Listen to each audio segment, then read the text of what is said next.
Good morning. It's so wonderful to see the solidarity that people of all good conscience and faith are showing with the Jewish people. I want to thank the state troopers of the state of Florida who have been here with us ever since the story broke, 24/7, watching over our community. Now, today at 2 o'clock, we're going to have a rally for solidarity for Israel on the corner of Clematis and Flagler Drive. I'm asking everyone who is in the region in Palm Beach County and beyond to come show solidarity with Israel, Jew and non-Jew alike. This is the time that we have to stand together against the forces of evil. In yesterday's Torah portion, we read about Adam and Eve eating from the tree of knowledge, good and evil. And the Torah says that when they ate from this tree, Vatipachna einei shnehem, their eyes were opened up. And they noticed and they saw for the first time that they were naked. And the question is asked, why were they rewarded with new eyes, with the ability to be able to see? What was their opening of their eyes? Why were they being rewarded for eating from the tree of knowledge, good and evil? And the commentaries explain that every person has not only two eyes, but two sets of eyes. One is called Einei Basar, the eyes of flesh. But then there's the Einei Ruach, the eyes of the spirit, the eyes of the soul. We could see with our physical eyes, or we could see with the eyes of our soul. And what the Torah is telling us is that Adam and Eve had a new understanding, a new insight into what good and evil is. They were able to see not just with their physical eyes, which was that the tree was tasty and beautiful and attractive and desirable, but they're able to see with their eyes of their spirit that they were naked, that they were vulnerable, that they were exposed because of their sin. And therefore the Torah is telling us that ever since the tree of knowledge, we have two sets of eyes, and we have to know how to employ not just our physical eyes, but the eyes of our soul, to be able to see with the hidden eye, with the eye of the mind, of the spirit, to be able to have not just sight, but to have insight. My friends, these are days that unfortunately are tragic and may very well get worse before they get better. And we have all eaten from the tree of good and evil. We have been given new eyes to understand and see what evil really looks like. But at the same time, we've seen what righteousness and goodness looks like we've never seen before, the solidarity, the pride, the unity of the Jewish people. We have felt a cocktail of emotions.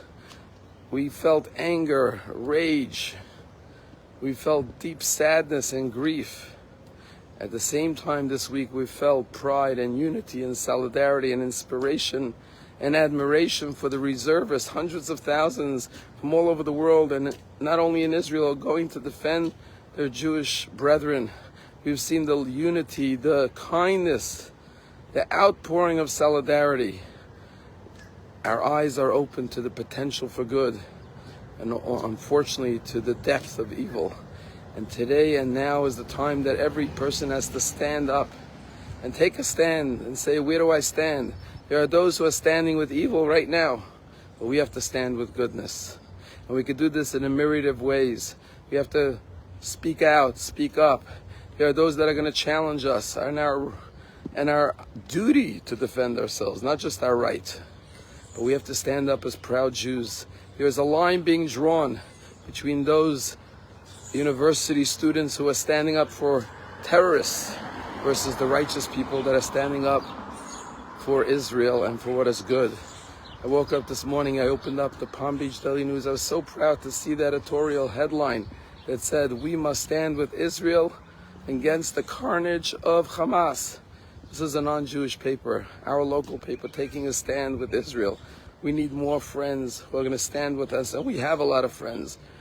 We have to open our eyes to see what is good and what is evil.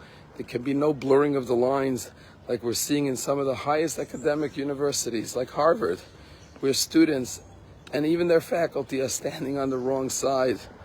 We have to have the proper perspective, and we have to share that vision and that insight and that perspective with every single person of good conscience and faith, and every Jew is an ambassador for the state of Israel right now during these very difficult and painful, challenging times. There are many things we could do, but one most important thing is spiritually. We have to send light and blessings and prayers and good deeds for the merit of our brothers and sisters in Israel. I saw a post from a father this week. His name was Elisha, and he says, my son's a high school student, 17 years old, and he walked out of the house one morning this week to go to public school. He lives in New York City, and he said, I see my kid walking out with a yarmulke on his head. A kid never wears a yarmulke to school. I had to take a double take, but I was so proud that he was standing up for Israel by putting a yarmulke on his head saying, I'm a Jew. And then he said a few hours later he got a picture from his son who went to a local synagogue near his school and asked to put on tefillin, something he does not do regularly. And there was his son wearing his tefillin with a smile of pride and joy and serenity on his face. The father said, couldn't be prouder of my son. But what was most inspiring to me was who this Elisha father was. His last name is Wiesel. His name is Elisha Wiesel, the son of the famous Holocaust survivor Elie Wiesel. And this boy is the grandson of Elie Wiesel. And when he saw the atrocities that took place in Israel, he was reminded of what his father went through in Buchenwald in the concentration camps. And in solidarity with his grandfather and with the Jewish people, he stood up as a proud Jew. We think of all of our ancestors who suffered at the hands of their enemies. We have new eyes. We could see it now. We could see what our ancestors went through in the pogroms and the crusades and the inquisitions and the Holocaust. Now we feel as vulnerable as they did. But we will stand up together. And with the strength of the Israel Defense Forces, we want peace. We want peace on the earth. We don't want violence. It's a tragedy to see war taking place. But we have no choice because Judaism says if someone comes to kill you, you must rise up and kill them first. So with hope and a prayer and with faith in God, we will stand up. And as our enemies prevailed, we will prevail as well. Today's the beginning of a new month, Chodesh Tov, and I look forward to seeing everyone 2 o'clock downtown West Palm Beach to stand in solidarity and unity with Israel.